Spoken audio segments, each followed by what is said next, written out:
இன்றைக்கி நம்ம பார்க்க போகிறது வந்து benefits and limitations of stock exchange. சரியா? ஓகேவா? So the benefits of stock exchange and classified into benefits to the community, company and investors. அந்த பெனிஃபிட்ஸை வந்து 3 கேட்டகரிஸாக வந்து என்ன பண்ணுவோம், பிரிப்பாங்க. அதாவது வந்து ஃபஸ்ட்டு கம்யூனிட்டிக்கு என்ன பெனிஃபிட் கிடைக்குது, அடுத்தது கம்பெனிக்கு என்ன பெனிஃபிட் கிடைக்குது, அடுத்தது இன்வெஸ்டர்ஸ்க்கு என்ன பெனிஃபிட் கிடைக்குதுன்னு பார்ப்போம். சரி, ஃபஸ்ட்டு என்ன பண்ணணும், benefits to the community. So first topic பாருங்கள், எக்கனாமிக் டெவலப்மெண்ட். ஓகேவா? It accelerates the economic development by ensuring steady flow of savings into productive purpose. Steady flow of savings, இண்டிவிஜுவலோடைய சேவிங்ஸை வந்து என்ன பண்ணுறாங்க, ஒரு கம்பெனியோட ப்ரொடக்டிவ் பர்பஸாக என்ன பண்ணுறாங்க, மாற்றுறாங்க. சரியா?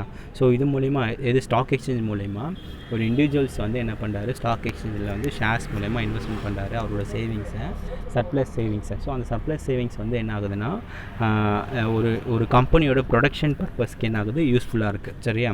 ஸோ இது மூலிமா என்ன ஆகுதுன்னா, எக்கனாமிக் வந்து டெவலப்மெண்ட் ஆகுது. ஓகேவா? Fund raising platform. It enables the well-managed, profit-making companies to raise limitless funds by fresh issue of shares from time to time. சரியா? இங்கே வந்து பார்த்தா ஒரு வெல் மேனேஜ்மெண்ட் கம்பெனி வந்து என்ன பண்ணணும்னா, ஒரு நல்ல ஒரு ப்ராஃபிட் மேக்கிங் கம்பெனி அவங்களுடைய லிமிட்லெஸ் ஃபண்ட், சரியா, இவ்வளோ ஃபண்டு லிமிட் அப்படின்னு சொல்லாமல் அதிகமான ஃபண்டை என்ன பண்ணலாம், அந்த ஃப்ரெஷ் இஷ்யூ ஷேர்ஸ் மூலயமா என்ன பண்ணலான்னா, ஸ்டாக் எக்ஸ்சேஞ்ச் மூலயமா என்ன பண்ணலாம், ரைஸ் பண்ணலாம். சரியா? ஸோ இது மூலயமா என்ன ஆகுதுன்னா, இது வந்து ஒரு ஃபண்ட் ரைசிங் பிளாட்ஃபார்மாக வந்து என்ன பண்ணுது, செயல்படுது. சரியா? அடுத்தது tools to divert resources. Scarce resources are thus diverted to efficiently run enterprises for better utilization. சரி, இங்கே என்ன சொல்கிறாங்க, டூல்ஸ் டு டைவர்ட் ரிசோர்ஸஸ். சரியா?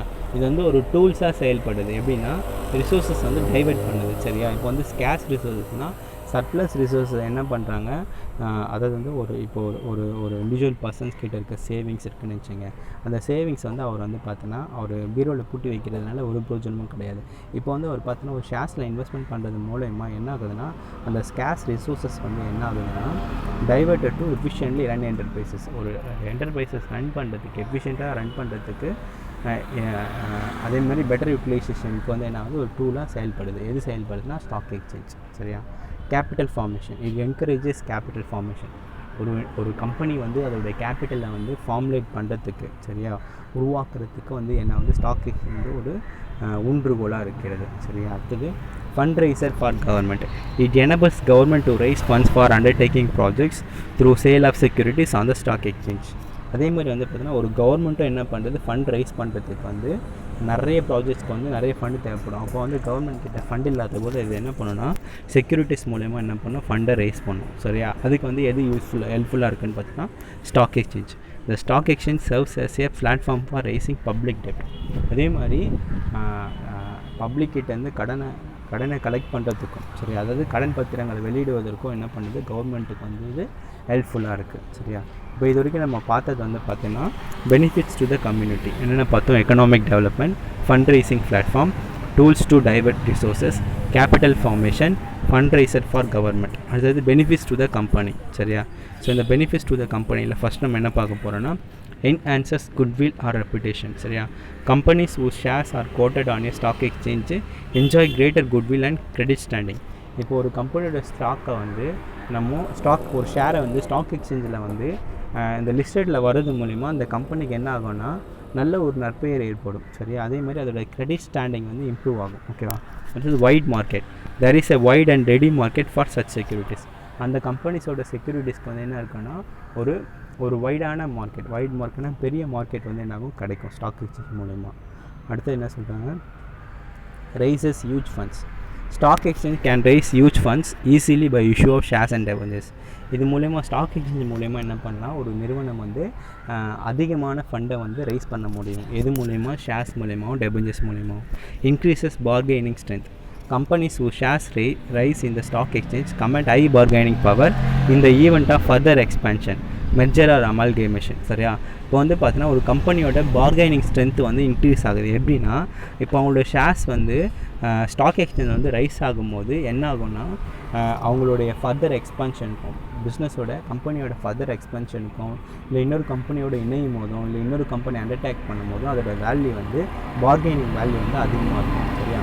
அடுத்து நம்ம பார்க்க போகிறது, இப்போ நம்ம என்னென்ன பார்த்தோம், யாருக்கு பார்த்தோம், பெனிஃபிட்ஸ் டு த கம்பெனி. சரி, பெனிஃபிட்ஸ் டு த கம்பெனி பாருங்கள், enhances goodwill or reputation, wide market, wide market, raises huge funds, increases bargaining strength. ஓகேவா, increases bargaining strength. இப்போ அடுத்து நம்ம பார்க்க போகிறது benefits to investors. Benefits to இன்வெஸ்டர்ஸில் ஃபஸ்ட்டு என்ன பார்க்கலாம், liquidity. Stock exchange helps an investor to convert his shares into cash quickly and thus increases the liquidity of his investments.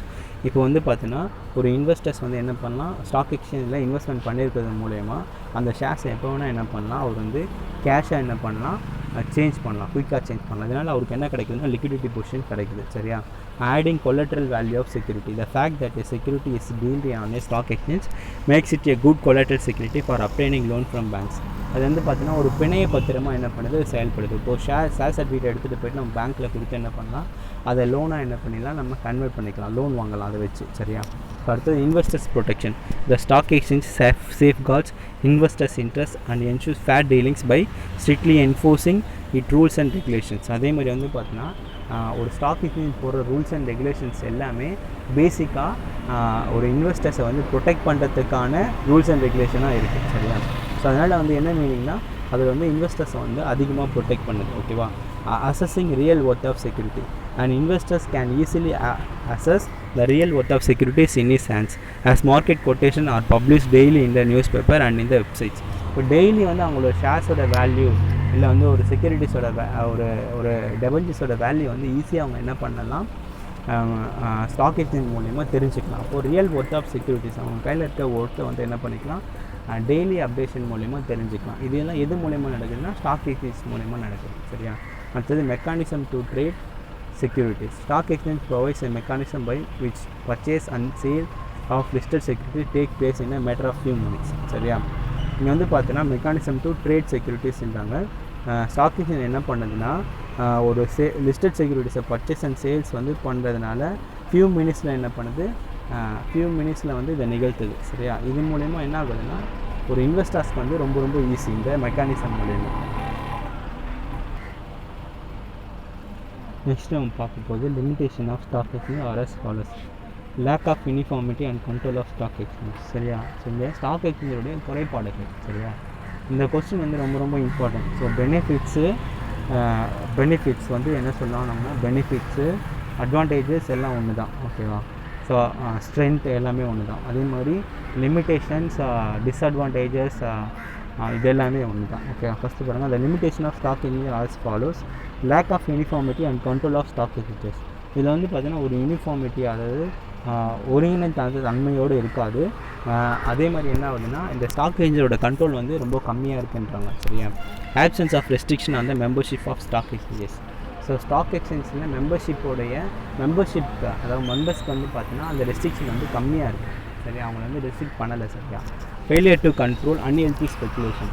இந்த ஸ்பெக்குலேஷன் மூலயமா தான் ஸ்டாக் எக்ஸ்சேஞ்ச் வந்து ரன் ஆகுது. சரியா, ஆனால் அதில் வந்து பார்த்தோன்னா ஒரு அன்ஹெல்த்தியான ஒரு ஸ்பெக்குலேஷன் வந்து என்ன பண்ணல, ஸ்டாக் எக்ஸ்சேஞ்ச் வந்து கண்ட்ரோல் பண்ணலன்றாங்க. சரியா, allowing more than one charge in the price. சரியா, அதே மாதிரி வந்து நிறைய சார்ஜஸ் வந்து என்ன பண்ணாங்க, இன்வெஸ்டர்ஸ்க்கு வந்து பண்ணுறாங்க.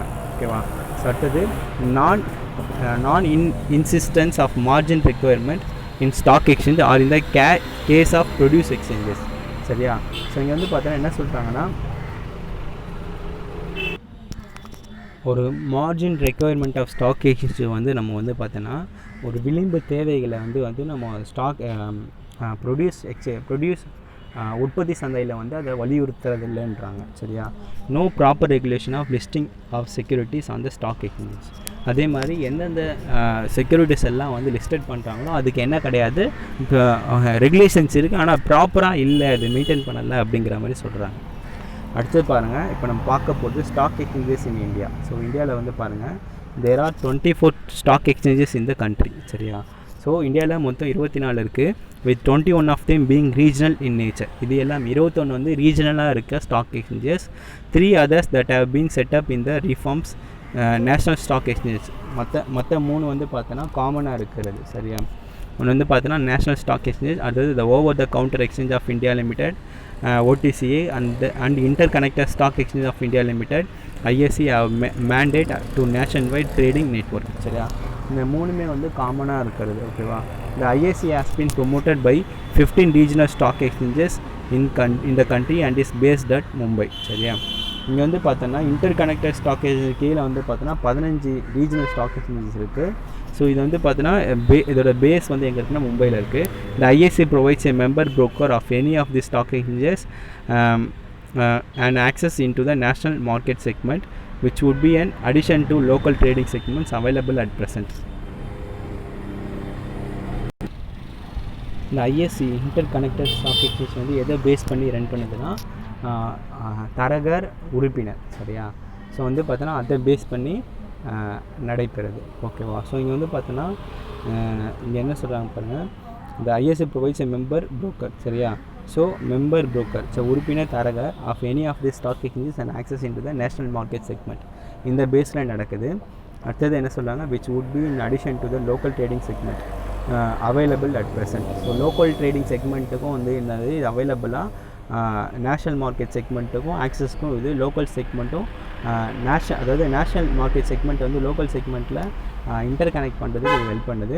ஸோ அடுத்து என்ன சொல்லலாம், இந்த NSC, OTCA, ISC majority of the regional stock exchanges have adopted the screen based trading system, சரியா. இந்த என்எஸ்சியாக இருக்கட்டும், ஓடிசிஏயாக இருக்கட்டும், ஐஎஸ்சியாக இருக்கட்டும், இவங்க வந்து இந்த எஸ்பிடிஎஸ் ஸ்க்ரீன் பேஸ்ட் ட்ரேடிங் சிஸ்டம்ஸை வந்து அடாப்ட் பண்ணிக்கிருக்காங்க. எதுக்காகனா to provide automated and modern facilities for trading in the transparent. எதுக்காகனா வெளிப்படைத்தன்மையாக fair and open manner with access to investors across the country. So இந்த கண்ட்ரியில் இருக்க எல்லா இன்வெஸ்டர்ஸுமே வந்து உண்மைத்தன்மையாகவும் வெளிப்படைத்தன்மையாகவும் நடக்கிறதுக்காக இவங்க என்ன பண்ணாங்க, எஸ்பிடிஎஸை வந்து அடாப்டட் பண்ணியிருக்காங்க, ஓகேவா. ஸோ இப்போ மொத்தம் வந்து பார்த்தோன்னா இந்தியாவில் 24 இருக்குது. அதில் 21 வந்து ரீஜனல் ஸ்டாக் எக்ஸ்சேஞ்சஸ், ஓகேவா. 3 வந்து மெயின் காமன் ஸ்டாக் எக்ஸ்சேஞ்ச், ஒன்று வந்து என்எஸ்சி, இன்னொன்று வந்து ஓடிசிஏ, இன்னொன்று வந்து ஐஎஸ்சி, சரியா. இது ரொம்ப இம்பார்ட்டன்ட் கொஸ்டின்ஸ். அடுத்தது பார்க்கலாம், following are the names of the various stock exchange in India. இது எல்லாமே வந்து இந்தியாவில் இருக்க இந்த ஸ்டாக் எக்ஸ்சேஞ்சஸ், சரி. இது எல்லாமே 24 மொத்தமாக கொடுத்துருப்பாங்க, ஓகேவா. அடுத்தது top 10 stock exchanges in the world. As on January 31st, 2017, the 10 biggest stock exchanges in the world by market capitalization of listed securities are, சரியா. So world capitalization listed securities base பண்ணி top 10 வந்து எடுத்திருக்காங்க. இது வந்து 2017 பிரகாரம் தான், current status கிடையாது. 2017 எடுத்த ஸ்டேட்டஸ் பிரகாரம் ஃபஸ்ட் எதில் இருக்குதுன்னு பார்த்தீங்கன்னா த நியூயார்க் ஸ்டாக் எக்ஸ்சேஞ்சஸ், சரியா. Located in New York city. இதில் வந்து பாருங்கள் $19.223 ட்ரில்லியன், சரியா, இன் லிஸ்டட் மார்க்கெட் கேபிட்டலேஷன். அசத்து NSDAQ short for the national association of securities dealers automated quotation சொல்லுவாங்க. This electronic stock exchange is located in New York city. இதுவும் எங்கே இருக்குன்னா நியூயார்க் சிட்டியில் தான் இருக்குது. இதில் வந்து பாருங்கள் $6.831 ட்ரில்லியன் லிஸ்டட் மார்க்கெட் கேபிட்டலைசேஷன் டாலரில் இருக்குது.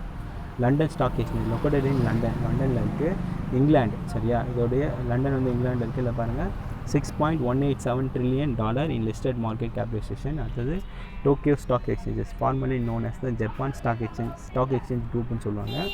லொக்கேட்டட் இன் டோக்கியோவில் இருக்குது, ஜப்பான், சரியா. $4.485 trillion in listed market capitalisation. Shanghai stock exchange located in Shanghai, சைனாவில் இருக்குது. $3.986 trillion in listed market capitalisation இருக்குது. Euronext located throughout Europe. So யூரோப்பில் இருக்குது. யூரோப் இதெல்லாம் கவர் பண்ணது பார்த்திங்கன்னா France, Portugal and Netherlands and Belgium. இதில் வந்து பாருங்கள் $3.321 ட்ரில்லியன், ஓகேவா, in listed market capitalisation. Hong Kong stock exchanges located in ஹாங்காங்கில் இருக்குது. ஹாங்காங் வந்து இதில் பாருங்கள் $3.325 ட்ரில்லியன் வந்து in listed market capitalisation. Shenzhen stock exchange located in ஷென்சானில் இருக்குது. ஷென்சான் எங்கே இருக்குது, சைனாவில் இருக்குது. $2.285 trillion in listed $2.285 trillion in listed market capitalisation. அது TMX group. The Canadian stock exchanges is located in Toronto, Canada. Shenzhen அடுத்தது TMX group. The Canadian stock exchange is located in Toronto, Canada, சரியா. $1.939 trillion in market capitalization. அடுத்தது Bombay stock exchanges located in மும்பையில் இருக்குது, India. $1.682 trillion in market capitalization, சரியா. So இதுக்கு அடுத்தது நம்ம என்ன பார்க்க போகிறோன்னா இன்றைக்கி இது வரைக்கும் போதும். ஸோ இன்றைக்கி வந்து பார்த்திங்கன்னா செல்ஃப் டெஸ்ட் வந்து நீங்கள் என்ன எழுதணுன்னா benefits and limitations of stock exchanges, சரியா. அதை வந்து நீங்கள் எழுதணும். இது ரிலேட்டட் வீடியோஸ் அண்ட் ஃபோட்டோஸ் நான் அனுப்புகிறேன். அதை வந்து ரெஃபர் பண்ணிவிட்டு இந்த கிளாஸை நீங்கள் கவனிங்க.